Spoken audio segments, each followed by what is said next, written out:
Okay, so the next question is newest favourite character. Again, I had to write this on my phone because I was going to forget.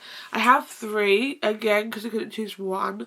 But I have 3. First of all, Daphne. Actually, I have 4. That's a lie, I have 4. First of all, Daphne from Funny Story. Daphne from Funny Story is just... she's great. I love her. I just love her personality. I'm gonna sneeze.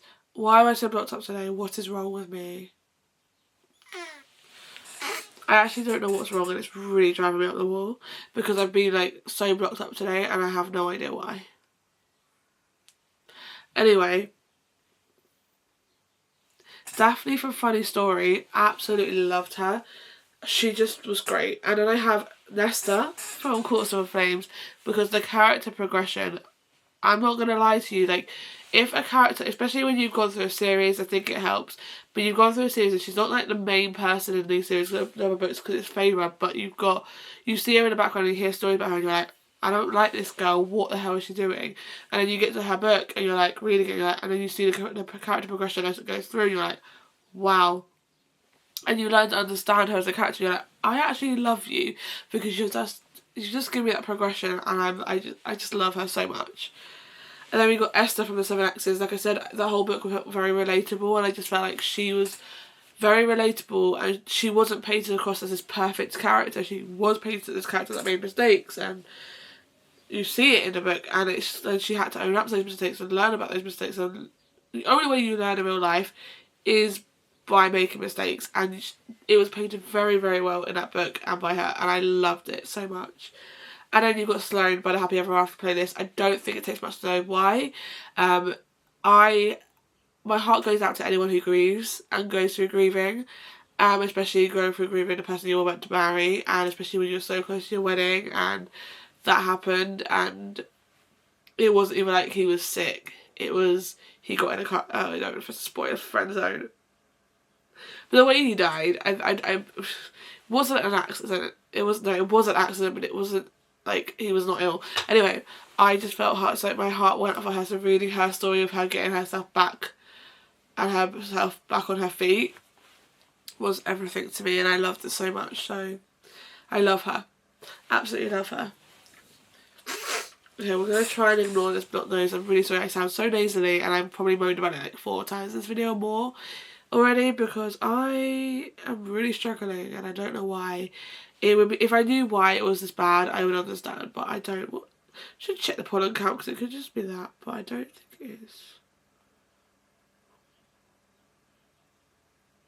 Oh, I don't know. I don't know.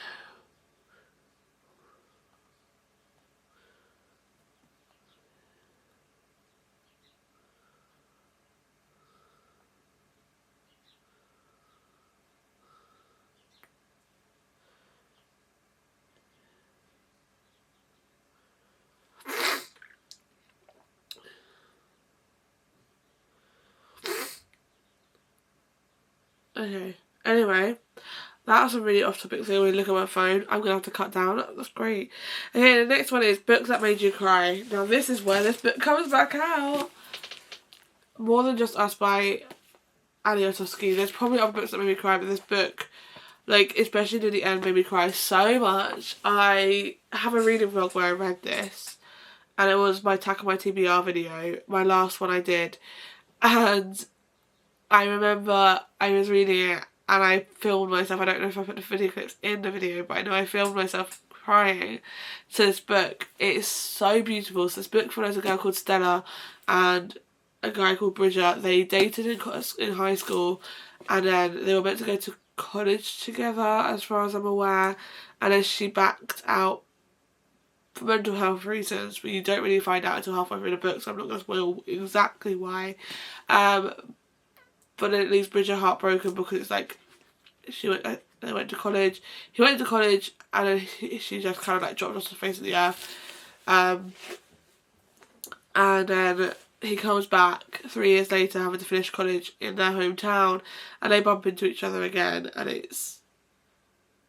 kind of like rekindle things, they work on things, they talk. Oh, it's It's beautiful, heartbreaking. My heart goes out to everything and everyone in this book. Just her and Bridget, my heart. I honestly can't tell you how much this book broke my heart. I don't think they were meant to go to college together, but I know they were together when he went to college, and something happened that made her break up with him. But yeah, this book was beautiful. It was beautifully written for a debut novel as well. It was beautifully written. Like, it's not. I've not really read many debut novels like when they've come out, and I'm trying to write a book myself, so I can understand the hardness of trying to get it and thinking, okay, are people gonna enjoy reading this? And it's like that feeling of like, okay, I'm putting this out in the world and people are gonna read this, and like reading a non-fiction book, you know, a debut novel is probably daunting for an author, but at least it's like it's not something that has to be read as a fictional story. Reading fictional books, you know people are going to read it and want to like fall in love with it, and if they don't, then yeah. But I absolutely love this book, and yeah, it made me cry so much.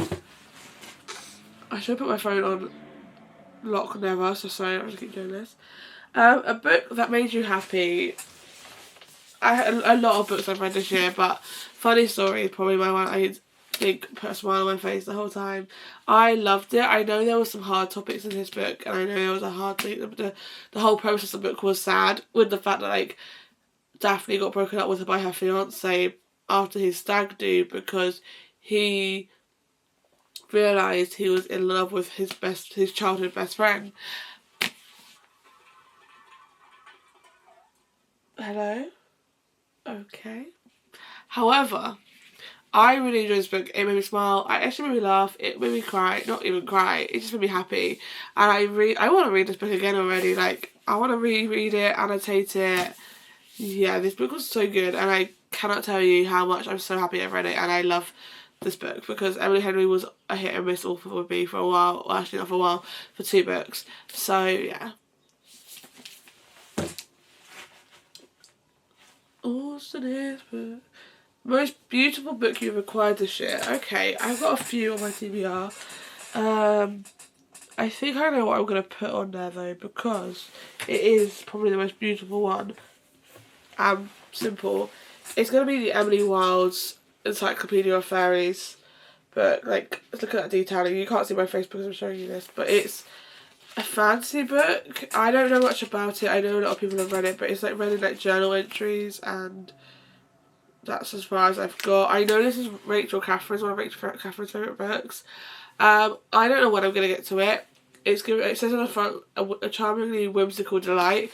So that's what I'm going to be with the idea that it will be very whimsical, but I'm not really sure how to feel about it. I picked it up because I heard so many people talk about it. I was like, you know what, I really want it, so I picked it up. And here we have it.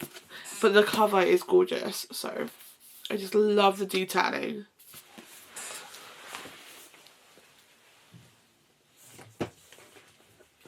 Go back. Oh, so that was. What books do you need to read before the end of the year? All of this cut. Hey, I'm not going to do all of this. I will give you the stats of how much I've read this year after I've done this bit, so you can get an idea. But what books do I need to read? Well, the ones I'm going to say I definitely want to read, it's going to be Belladonna by Adeline Grace. This was a Secret Santa present for my Christmas last year from work.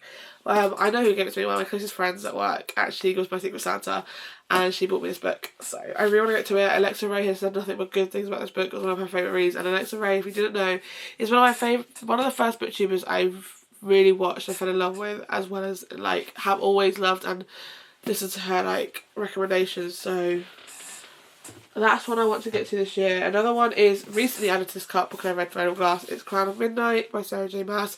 I really want to get through this series. I'm not saying finish it this year, but I do want to get like a good few books done this year. So this is another one I want to complete. Like I feel like the best time to read her books is when you still remember what's happened in the last book. But who knows? This is going to be really controversial, and not really controversial, but it's kind of a cheat because I've already read it, but it is a reread, and I want to reread it before the film comes out, and it ends with us by Colleen Hoover. I want to reread it because the film comes out in August, I want to see it, but I don't actually remember much of the story, so I kind of want to go back and reread it and maybe annotate it. This was one of the books that got me back into reading in 2022, so I kind of feel like I want to reread it before the film comes out, potentially. Another book that I need to read is Powerful by Ron Roberts. You've already seen the cover today, let's not show it. Divine Rivals is probably another one because I want to see what the hype is about. Part of Your World by Abby Jimenez. Again, this should be completed by then, but this one. To be like any Abby Jimenez books on this cart. I've got 3 other ones there. I would say, because I want to finish this series, Things We Left Behind by Lucy Score, because this is the last one in the Knock 'em Out series, and I have read all the other 2, but not this one. So, oh my Jesus! Sorry, can you just go in with that? I want to actually read Unravel Me by Tara Murphy, because I've read the first book of Shatter Me, the first novella, and I actually have read the first 3 chapters of this book, and then I was not in a reading mood for this book, so I put it down.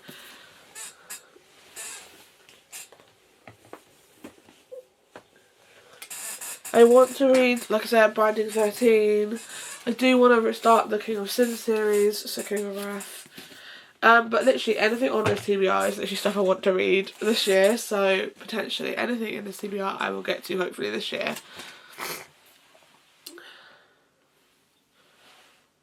And finally, oh, go away. How do I know? Apparently don't know how to use my phone.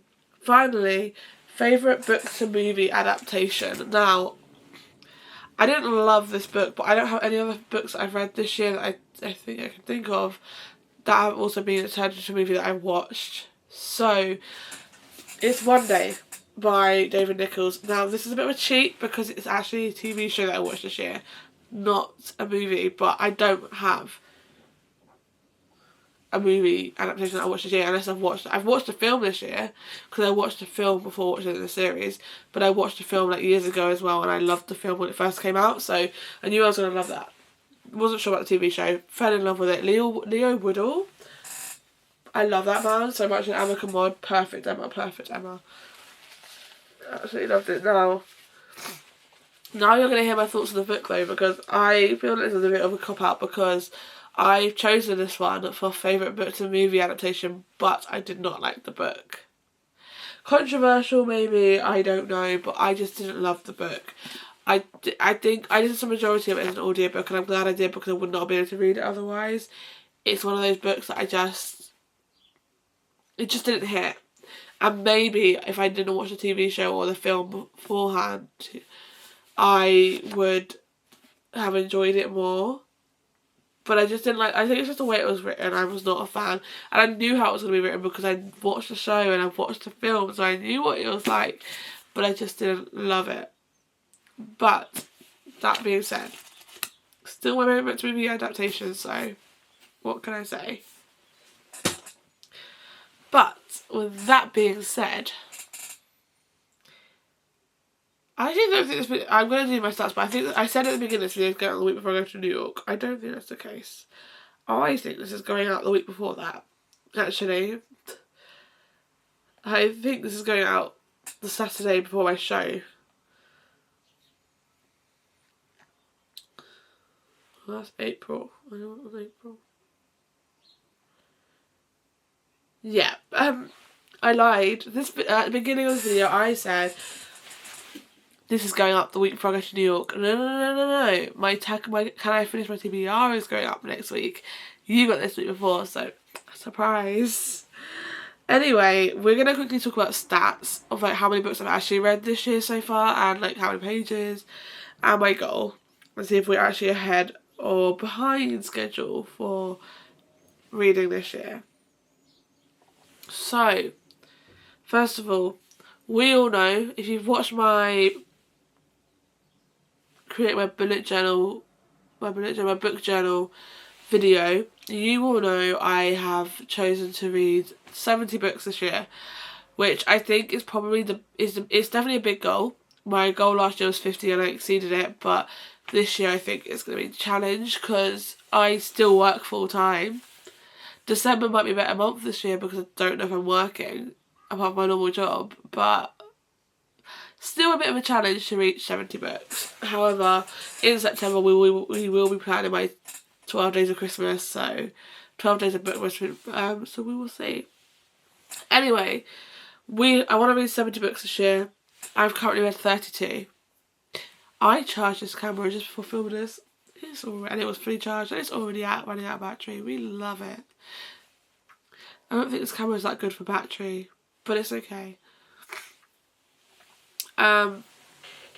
Anyway, we're off topic again. So I've read 32 books so far this year out of 70. I'll be very happy when we hit the halfway mark, which will be in 3 books' time. So should be able to complete that this month. Fingers crossed. We've read 12,639 pages. Because I've read some chunky books, if you can see. Let's just go down. Majority of my books have been romance with a little bit of contemporary with a small amount of fantasy in there, but like that sounds about right for me.